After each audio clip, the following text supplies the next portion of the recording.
Hello, everyone. Welcome to our session today called Maximize Email Deliverability, Drive Your Fundraising to New Heights. I'm your host, April Page. I'm the Marketing and Communications Manager at Fresh Address. Before we get started, I just wanted to go over a few housekeeping items. We are muting the lines for this session, so please put any questions you have in the chat. If you want to send your questions to me directly, feel free to do that. I will convey them to Jim and Jack at the end of the session. We will be sharing Jim and Jack's direct contact information at the end of the session as well, in case you want to reach out to them directly. The session is being recorded, and we will be emailing access to the recording and the PDF as a follow-up. So let's get started. Today, we're going to talk about email deliverability's effects on fundraising, but let me introduce you to our speakers first. We have Jim Tenney, the Sales and Marketing Vice President at Fresh Address. We have Jack Valor, the Senior Account Executive at Mal Warwick Donor Digital. And just a very short background on both companies. Fresh Address cleans, protects, and grows email databases, which helps our clients avoid email delivery issues, resulting in increased revenues and ROI. And you all work so hard to gain that email data, and we want to help you protect it. So we work with many Fortune 100 companies, small to large businesses, as well as partnerships with ESPs. And what sets us apart is our best-in-class technology, our proprietary intellectual products, our data research team, and extensive database that delivers unparalleled intelligence and results. And a little bit about Mal Warwick Donor Digital, the leader of nonprofit fundraising. In particular, they work with nonprofit causes and institutions, political candidates, and political committees that are dedicated to fostering social and economic justice. They provide integrated direct mail, digital, and legacy fundraising consulting and implementation services. What sets them apart is that they help their clients through a combination of strategic focus, analytic insight, creative energy, and a meticulous attention to detail. So what is Jim and Jack going to talk to us about today? Why is email marketing important? Just a brief reminder there. Email list hygiene. If you don't have a consistent process, you should. Deliverability tactics, touching on the recent privacy changes, and Jack will share with us a real-life success story.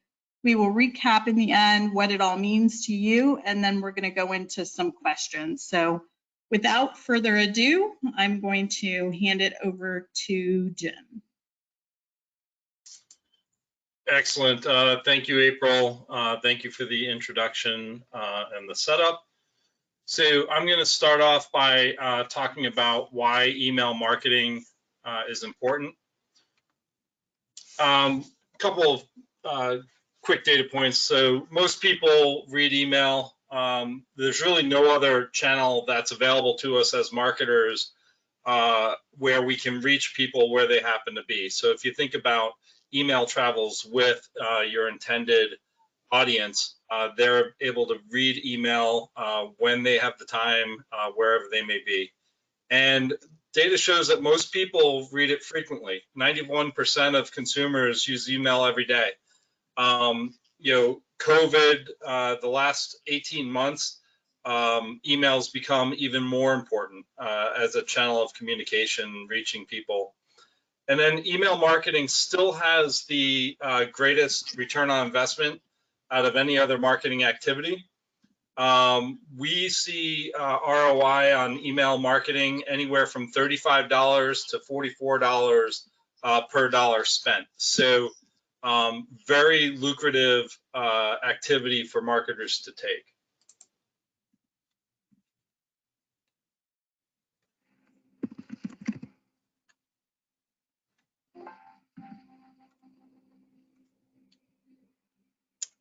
April, do I still have control? Yeah, you should. All right. do it this way. Okay. So why is email hygiene important? So one data point that didn't get on here is that we know that email list hygiene accounts for roughly 95% of email deliverability and inbox placement problems. There's a lot of different things that will go into your ability to reach the inbox, but email hygiene is has the largest percentage, or is the greatest risk to your ability to get to the inbox. Other things that go into and account for your ability to get into the inbox, your volume of sends, the number of sends that you are sending each week, your subject lines, things like that. But email hygiene remains the most important factor in your ability to get to the inbox.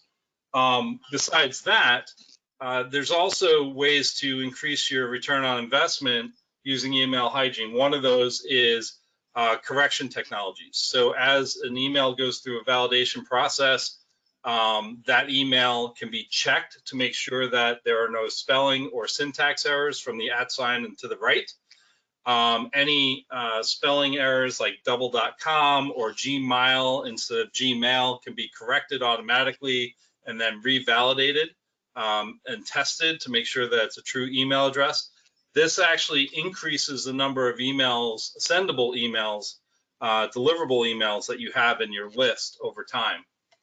Spam trap detection. I think you're all familiar with what a spam trap is. Email hygiene is very important in helping identify spam traps that might have creeped into your list over time. These spam traps could be typo traps, recycle traps, domain traps. So there are a number of different types. It's really important to make sure your list is clean of those traps. If you have too many spam traps in your list, you run the risk of being blocked or block listing. So meaning that you will not be able to get emails into the inbox. And just to point out here, one thing that's very important, each email has an impact on the other emails in that list ability to be delivered, right? So this isn't like direct mail where you could send 100,000 pieces of mail, and if people moved on or there's a forwarding address or whatnot, you're still getting to a mailbox. With emails, each email actually impacts the likelihood that the next email can be delivered. If you're hitting, a high frequency of spam complainers or spam traps, or your frequency creeps up too high, an ESP can take a look, an ISP can take a look at that and start to move you directly to a spam folder. They could block you, whatnot. So very important to keep your list clean and healthy. And over time, what will happen is as you implement great hygiene practices, you'll have better inbox placement. This will lead to better open and click and ultimately increase in revenues for your email programs, which is what we're all trying to achieve.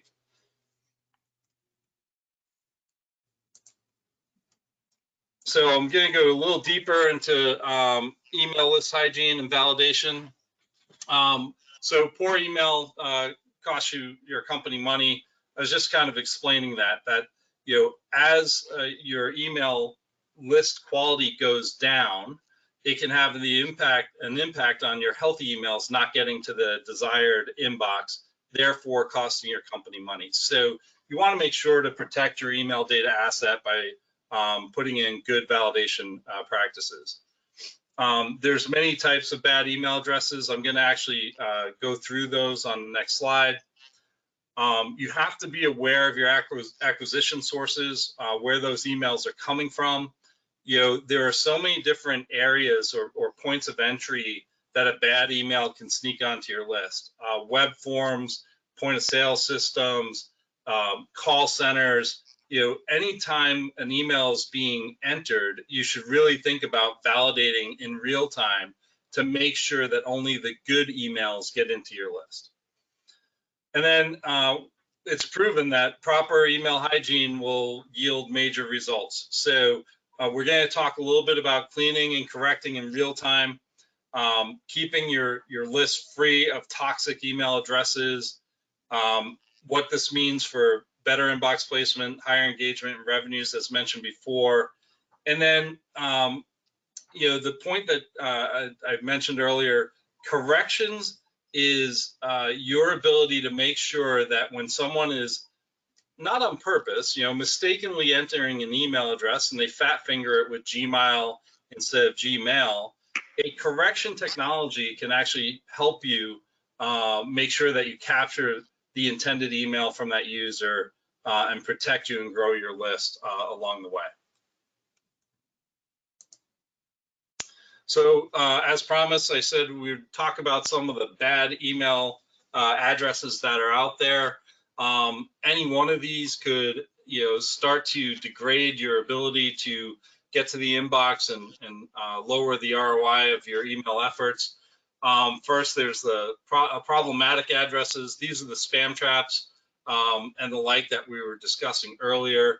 Invalid email accounts. These are emails that, aren't in the correct format or they don't exist anymore. These are most likely the ones that you'll see bounces on, right? And if you have too high a percentage of bouncing email addresses, an ISP is going to pick that up and question your sender reputation. Spam complainers, these are folks that we can identify through the use of our ESP reporting data. Folks that are clicking the spam button and identifying emails as spam at a high frequency. These are probably people that you want to remove from your list. If it's not a transactional file, you probably want to remove these folks from the list and not, prospect to a spam complainer. In that if they are marking you as spam and you get too many or a high percentage of spam complaints, it can impact your ability to deliver to that ISP. Typos we talked about. Incorrectly entered email addresses could cause two issues. One, there's such a thing as a typo trap. A typo domain like gmail.com, Yahoo with 3 O's.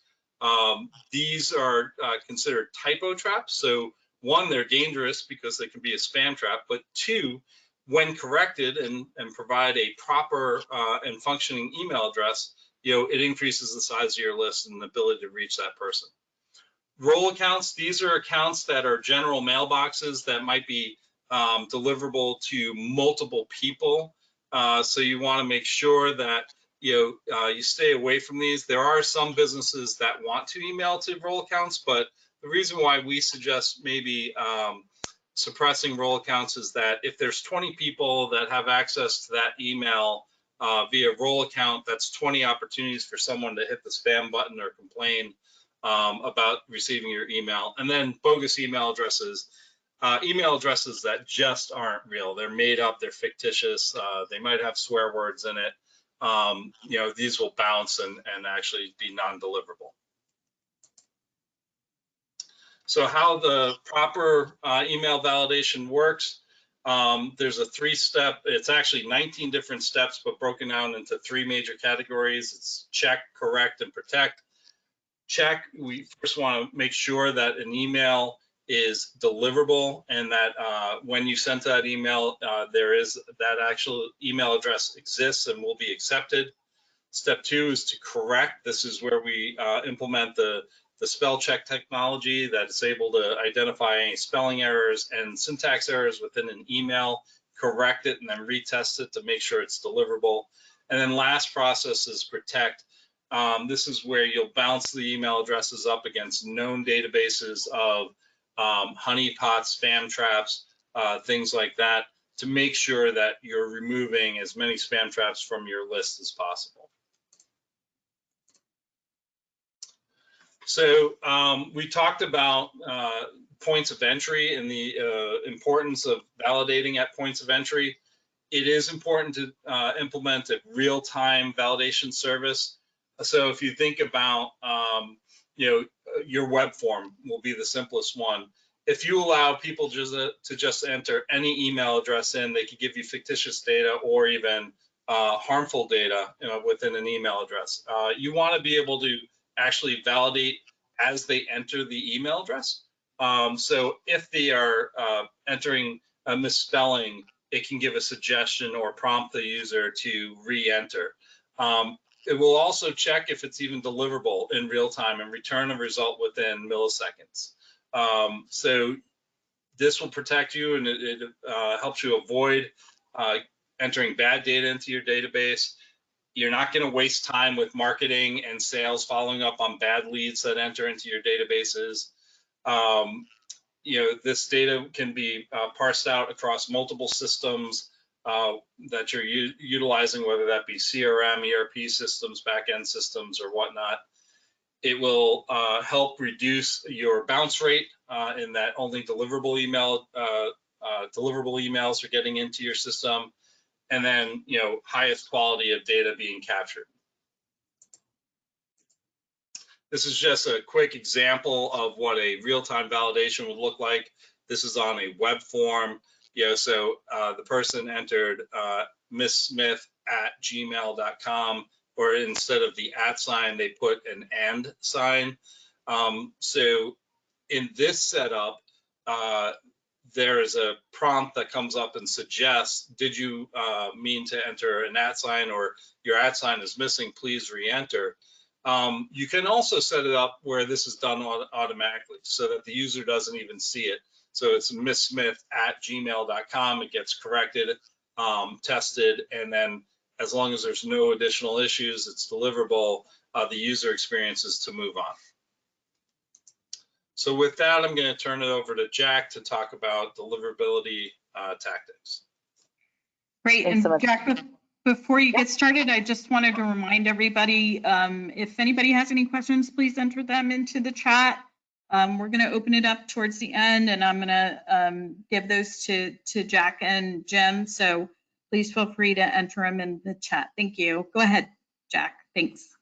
Yeah, thanks, Jim and April, for setting everything up. And just to go over some deliverability tactics here. One of the first is, I think, one of the most complicated and one of the most intimidating is SPF, DKIM, and DMARC. These are authentication policy frameworks that generally allow you to confirm your identity as an email sender. They're incredibly important to keep up with, to ensure that they are working correctly, so that you know that you're doing what is happening in the background in the correct way. So the first is Sender Policy Framework, SPF for short. It's a security mechanism created to prevent the bad guys, anyone who might, want to send an email on your behalf, from sending those emails on your behalf. The mechanism here is all about communication between DNS servers, which is essentially the server that your website or domain lives on. So let's say you've sent an email to someone, and that person needs to, or that email service provider that the person has needs to figure out whether or not it was sent directly by you. One of the easiest ways to do that is through the definitions of Sender Policy Framework. Essentially, all it does is you're saying, hey, it's okay to send an email through Outlook. It's okay to send an email through Salesforce Marketing Cloud, so on and so forth. It defines which IP address can be used to send emails from your domain, and then allows for those conversations to happen. In terms of DKIM, or Domain Keys Identified Mail, that was created for a similar purpose as SPF. It also prevents those bad guys from impersonating you as an email sender, and it's a way to additionally sign your emails with a 2-key system that allows the recipient server to check if the sender was really you or not. So there's a public key and a private key, and the public key sits on your DNS record where your domain is, and the private key exists in all of your email headers. So those keys work together to prove that you are who you say you are. And then for DMARC or domain-based message authentication, reporting, and conformance, it is and is not an email authentication protocol. Essentially, it depends on SPF and DKIM to work, and it also creates like a third step there. So essentially with DMARC, you specify both how email service providers can identify emails that come from you and what to do if one of those email service providers spots someone pretending to be from your organization or company. It acts like an instruction manual essentially to let email service providers know how to identify true messages and then how to report those transgressions back to you if another company or bad guy or what have you decides that they want to send something through you. DMARC is relatively new and not every organization or company has one set up, but soon it will become and is quickly becoming the standard. So if you're not treading ahead here, you may be falling behind.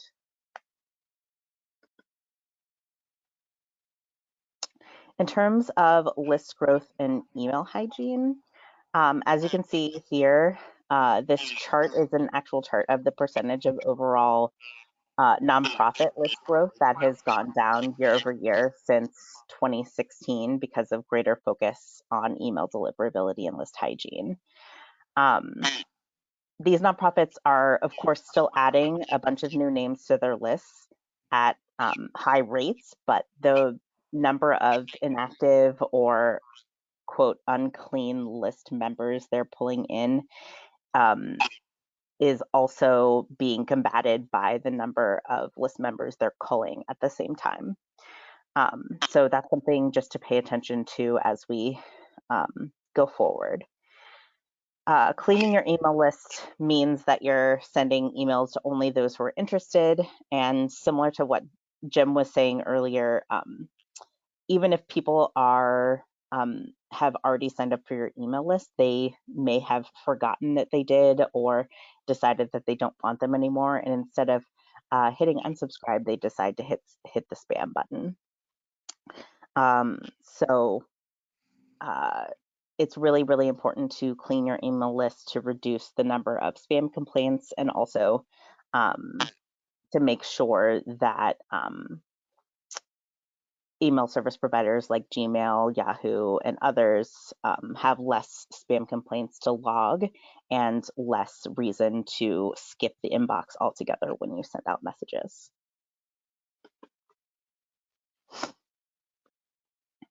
All right, in terms of re-engagement and list removal, this is a tactic that we typically will use to make sure that we are re-engaging folks that are inactive on the list. We just talked a little bit about how a lot of nonprofits are culling their list to kind of combat any kind of high numbers of spam complaints or bad email addresses that they might have that Jim already mentioned earlier. So to re-engage and cull your list, you'll need to send out a series of messages. Hopefully you can automate them with the system that you have to your inactive list members. In order to identify which email addresses we're not engaging, we've been over the last few years relying heavily on open rate. But as we'll discuss a little bit later, the iOS 15 update is going to change some of these tactics. So the strategy here is to give your inactive list a few opportunities to open up your emails and click through as well as react to them by sending them engaging, interesting, or easy actions to take. In our experience, this could be something as simple as an email asking a list member to update their information, or as intricate as a playlist or an online freebie that the list member would need to click through to access.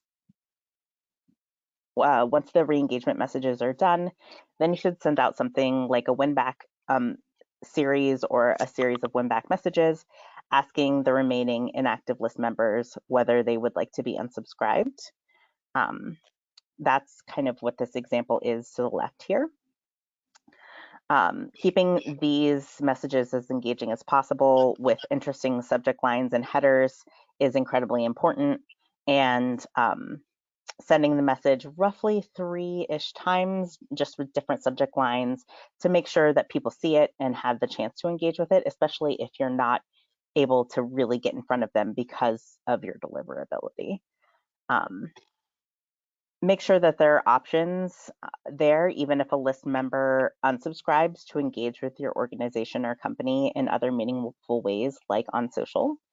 And then once the win-back message series is completed and you've tried to re-engage people as much as you can, and then get them back onto your list, anyone who's left that hasn't engaged through clicking or taking action, you'll want to consider unsubscribing or at least listing as not subscribed, so that they aren't going to receive your messages moving forward, and you can receive better overall metrics here.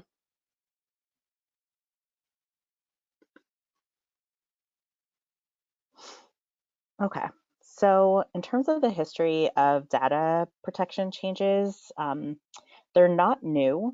They've been around since the dawning of the internet, and in recent years, however, they've been ramping up, and we've seen lots of advancements in data protection. As data becomes more marketable and profitable for some tech companies, so does data protection. So if one company is selling your data, another company will sell you protection. These are just a few highlights of changes from Firefox, Google, and Apple over the last few years that have impacted the ways in which our data is collected and stored, as well as used, including the most recent iOS and macOS Mail app update. So delving a little bit into that, about a month or so ago, Apple announced new privacy protections under their iOS 15/Monterey update. So this change will prevent senders from being able to gather information on user opens, as well as masking the recipient's IP address. And though, of course, we don't know for sure, it seems that Apple will preload the email, which could show a bunch of false opens. So basically, if someone uses the native Mail app on any Apple device, the email could show as an open, regardless if they actually open the email or not.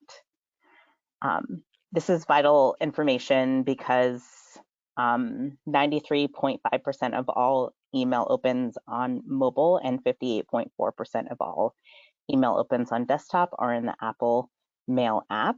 And then that means with a combined amount, 61.7% of the market share of emails are opened in Apple Mail. So as an example, when the iOS 14.5 update came out, and that's the one that you may remember messed with your ads program, 87% of users selected Ask App Not to Track rather than opting into data collection. So we'll likely see something similar here because users will be asked whether or not they want to be tracked by their email app, and they'll likely opt into it because why wouldn't you? Hey, Jack. Yeah. I just want to add a little bit of commentary here. So, earlier you mentioned that over the past number of years, the email lists have been for nonprofits have been shrinking, mostly because engagement was a huge part of the metrics and whether it stayed on a list or not. That's going to become harder to do based on the fact if these percentages ring true, the engagement data is going to be greatly inflated, and you're not going to be able to identify who is truly opening an email versus what is being opened automatically. Our view is that that is going to be putting even more pressure on maintaining a healthy email list, that you can't, if you're not able to identify those that are truly engaged or active versus inactive on your list, you're going to want to make sure you're continuously validating or monitoring the health of your email list, so that those that are showing engaged, you're still validating on an ongoing basis, just in case they're a auto open and they're not a toxic or undeliverable email address in your list. Yeah, absolutely, Jim. That's exactly right. These numbers are super scary looking, but I think it's easy to panic when you look at them. But the tactics that we've already talked through today, email authentication with SPF, DKIM, and DMARC, list cleans, email hygiene through engagement rather than opens, and real-time email validation, etc., will be able to help any email program assess and control the strength of deliverability. So I completely agree with you there. But it's important to remember to take action right now. iOS 15 is going to be introduced in September, so ensure that your list is clean and that you're sending out engaging and enriched content to those who actually want to receive it. Make sure to take stock of your opens and click through rates right now, because those open rates are probably going to skyrocket soon. And remember that opens are not and have never been a perfect metric. They're something that we care about and have used in the past to at least take a peek into deliverability without going into a big amount of analysis. But it's something that, you know, there are a lot of opens that we're registering without or folks actually opening them because they're based on a pixel. So with that, it's easy to remember that we've been relying on something that isn't quite perfect anyway. And also, I believe, Jim, you were saying something earlier about it maybe is possible to be able to eventually figure out which messages are going through Apple's proxy server, and being able to kind of manage and identify that information as well. Yes, so there's the ability, this wouldn't be on the validation side, this would be on our email deliverability platform called Blackjack. So we have the ability on engagement, we believe, to isolate which ones are going through Apple, right? So we can then isolate and pull those out or put them off to the side so that you can look at the data for all others, and then look at the ones for Apple specifically. This just will give you a better idea of the true percentages outside of Apple. We're trying to figure out what the equation would be to give a likely true engagement or active data point, but there is the ability to isolate and identify this data. On the validation side, you know, there's another thing that's going on, and that is the hide my email option that was also part of this announcement from Apple. Basically what it does is it gives the ability of a user to randomize their email address. This email will be deliverable. It will be non-toxic for some period of time. And what it is, you know, my primary email address for my Apple account is, you know, jamesettinney@gmail.com. Apple will allow me to hide that address from a vendor as I sign up. It will randomize an email. So say apple123@icloud.com, but it automatically forwards to my primary email address.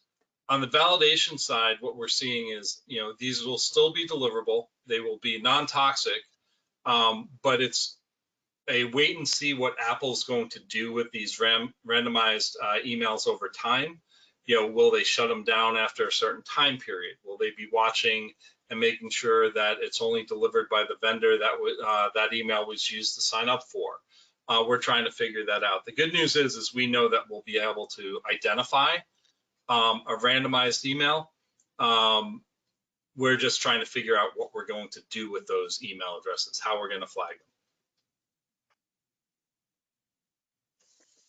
All right, and just a little bit more about our kind of success story here. So in 2019, I believe, we had a client that saw a huge decline in open rates. They were actually receiving open rates around 3%. When they got to 10%, we were obviously very concerned, but it was difficult to convince them that culling their list was going to be important or doing any kind of list hygiene.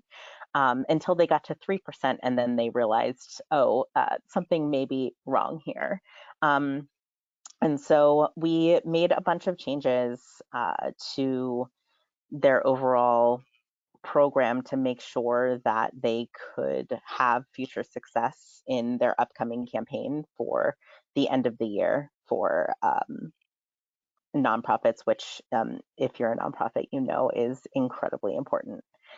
So we created visual and story-based content that focused on goal match and a deadline for year end. We sent to only the most active list members, anyone who had donated in the last year or opened in the last 3 months. This is something that, of course, would change with Apple iOS, but there would just need to be a lot more re-engagement that is built into your program. We staggered sends to sustainers first, then campaign donors, then donors, and then non-donors. So people who are most likely to open and engage in a message, we sent messages to first, kind of giving those ESPs more of an idea that, you know, this email is a safe bet and you can send it on to these audiences that we know are less active.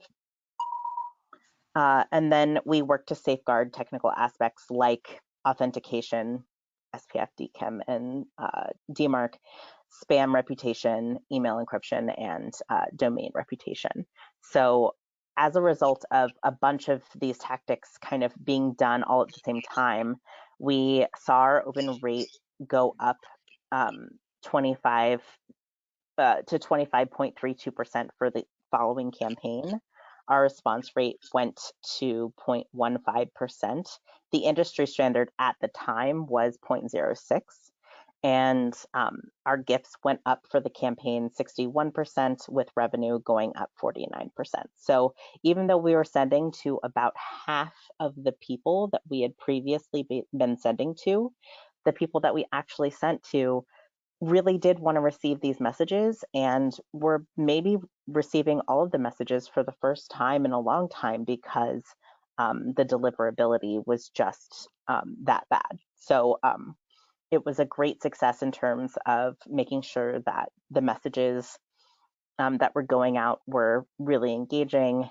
We were going out to only people who wanted to receive them, and in an order that made sense for greater deliverability. And now I think April is going to go over some questions. Yeah, so thanks, Jack and Jim, for all that information. As promised, we're going to take a few moments to answer any questions anybody has. If anybody has questions, put them in the chat.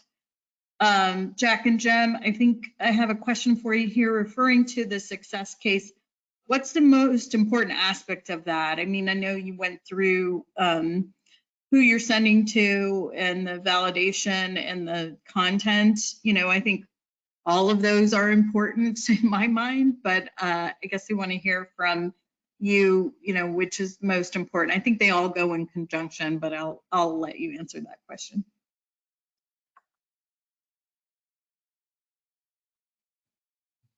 I think you're muted. Anybody's muted? Let's go back. April, you did break up for me a little bit, so. Oh, I'm sorry. I'm sorry. So basically, they're just referring to the success case and they want to know what the most important aspect might be out of those points. I was saying that I think they all kind of go together as a unit, but I'm going to let you answer that question. Yeah, absolutely. That's a great question. I would say probably, I think the most important thing, and we've talked about it a lot, is email hygiene. So making sure that all the emails on your list are, number one, real emails, and number two, emails that are actually responding and wanting to receive your messages. Obviously your rates are going to go up in general if you your open and click-through rates if you go out to less people, right?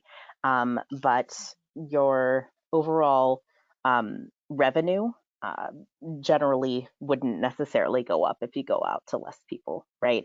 And so I think that we were shocked to see that kind of a response, and it was just going to show that definitely, as you mentioned, a combined effort of all of those things was really helpful, but I think that culling the list was the most important. I generally will tell my clients that deliverability can be a bit of a black box in the sense that you can find out that something's wrong, but not necessarily know what, and it takes a lot of investigation and adjustment to fix what's happening to your overall metrics so that you can have good performance. So that's just what we saw here. Yeah, I think of it like, exercise and good health. You have to keep, doing the right things, eating right, working out, sleeping, all of those things so that you don't have anything major pop up. But when you do, you're connected enough to know what's actually going on. So if you don't have a process for your email deliverability and a process for the actual campaign and a process for targeting, then it's not going to all come together. So you have to really think ahead and plan that out. So thank you for that. That's great. So I think that's all the questions for now. So to close, I'm going to give everybody Jim and Jack's contact information on the screen. You can reach them at their email and you can go to the websites as well.